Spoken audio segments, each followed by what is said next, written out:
E eu falo que ela não vai agenda, ela vai à missão. Ela vai à missão de levar o Evangelho a Cristo. Então vamos lá agora para a minha parte.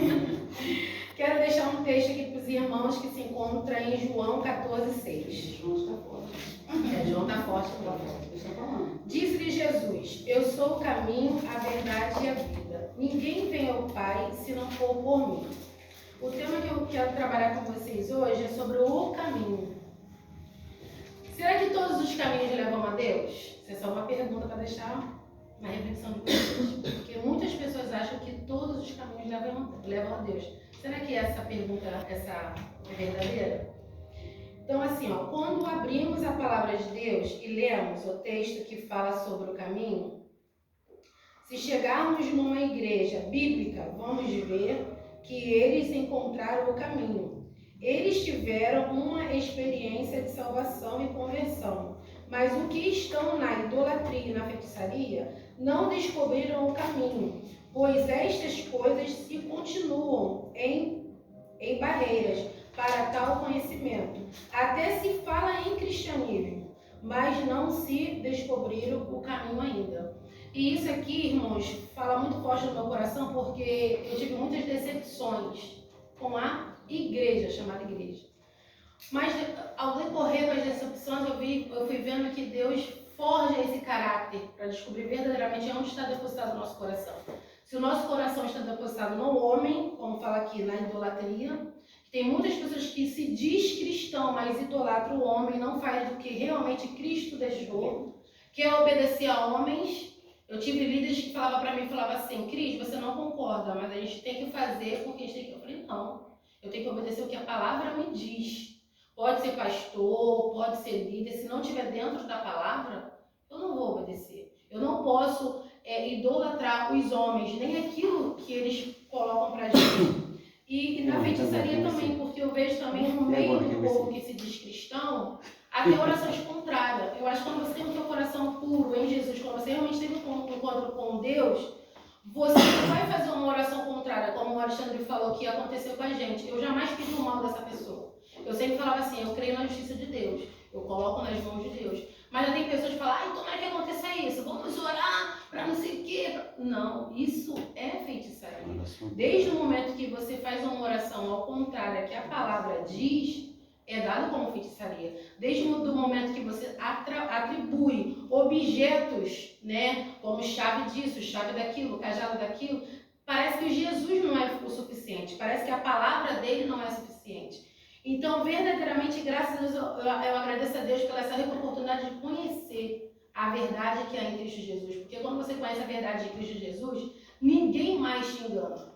Hoje, eu louvo a Deus que eu não sou mais cega espiritualmente, eu não sigo a massa, eu sigo a Cristo. Evangelho é você perder, porque a gente perdeu muitas pessoas por causa disso. A gente perdeu coisas, perdemos trabalho. Eu abri mão do meu trabalho por conta da idolatria, porque eu era professora, então eu não poderia ensinar ao meu aluno que Saci Pererê existe. Eu não poderia trazer mais para dentro da minha casa o cachimbo, para poder fazer as lembrancinhas do dia das crianças. Eu trabalhei 12 anos no IEDA, ganhava bem, trabalhava só meio período do lado da minha casa, minhas filhas não pagavam escola, mas dentro da minha casa eu vi que não tinha verdadeiramente o Evangelho. E depois que eu abri mão do bem-estar material, de ouvir os homens, a porta do céu realmente, verdadeiramente abriu dentro da minha casa, abriu dentro do meu coração, da minha casa espiritual. E eu até separei aqui uns textos que dá base sobre isso. Que em João 8,32 diz, e conhecereis a verdade e a verdade vos libertará. Então, desde o momento que eu me encontrei verdadeiramente com Cristo, essa verdade alcançou a minha casa. E graças a Deus, através dessa verdade, eu consigo alcançar também outras pessoas através do Evangelho. Porque quando a pessoa vira para mim e fala assim, ah, não, Cris, eu não vou para a igreja porque... Eu falo assim, filha, não olha isso.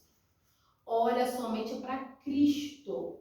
Porque quando Cristo for vir buscar, ele não vai vir buscar bandeira, ele vai vir buscar a sua igreja. Então a sua igreja está espalhada aí. A gente não sabe quem são, porque naquele grande dia haverá muitas surpresas. E outro aqui também, que eu separei em João 6:8. Respondei-lhes, pois Simão Pedro, Senhor, para quem iremos nós? Tu E eu, dentro da minha casa, quando eu vi algumas coisas erradas com líderes, eu ficava assim, e agora? Eu vou fazer o quê? Eu, pastor, eu fui, a minha primeira igreja que o pastor me batizou, foi um grupo lá, pelo d'água, bagunçou com a igreja toda, o pastor botou largador, fez tatuagem, e eu fiquei oprimida, eu falei assim, meu Deus, vou pra onde? Né? Que ali eu me fundei, ali eu me batizei, e eu fui para onde? Para Cristo.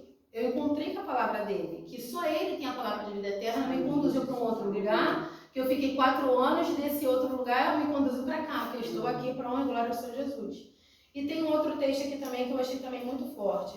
Porque a lei foi dada por Moisés, a graça e a verdade vieram por Jesus. Deus nunca foi visto por alguém. O Filho unigênito que está no céu do Pai, ele o revelou. Então, assim, irmãos, Cristo já veio, já se revelou a nós. Por que a gente segue a homens? Por que a gente segue idolatria, feitiçaria? Porque tem coisas que a gente realmente vê que só a misericórdia de Deus. Um outro também que eu separei aqui também. Nele estava a vida, e a vida era a luz dos homens. Então, desde o momento que a gente verdadeiramente segue a Cristo, há os nossos caminhos. Outro aqui também que eu separei. Disse-lhe Jesus, eu sou a ressurreição e a vida. Quem crê em mim, ainda que esteja morto, viverá. Quem crê em Jesus, mesmo que morre, vai ter vida. E João 1 diz, no princípio era o verbo, e o verbo estava com Deus, e o verbo era Deus. O verbo se fez carne e habitou entre nós. O próprio Deus já desceu, já deixou toda a instrução, já deixou o caminho para nós. E para concluir, eu quero deixar aqui o que eu escrevi aqui, ó. Deus nos criou e se formos fiéis, voltaremos para Ele. Por isso Jesus disse, eu sou o caminho. Então só existe só um caminho, não existe vários caminhos que vai nos conduzir ao céu. Existe um caminho só. Que hoje vocês venham ir para casa com essa meditação. Às vezes, não sei aqui quem conhece aquele GPS, que a gente coloca o endereço e vai. Às vezes acontece rota de caminho, você tem que fazer, né? Mas aquele que você coloca o endereço com o ponto, tudo direitinho, ele te conduz. Sem você pegar atalhos, sem você parar numa favela, sem você parar, né? Então, eu achei essa ilustração assim que o Espírito Santo de Deus foi colocando no meu coração muito, muito bonita. Porque às vezes realmente a gente quer ter atalhos para chegar até Deus. E o Espírito Santo de Deus, ele é lindo. Amém. Jesus, ele habitou aqui com simplicidade. E às vezes eu vejo que tem pessoas que querem atribuir mais coisas a Deus. Gente, Jesus não precisa mais de nada. Ele em si já é tudo. É o nosso verdadeiro caminho, que vocês possam ficar nessa palavra. Meu Deus!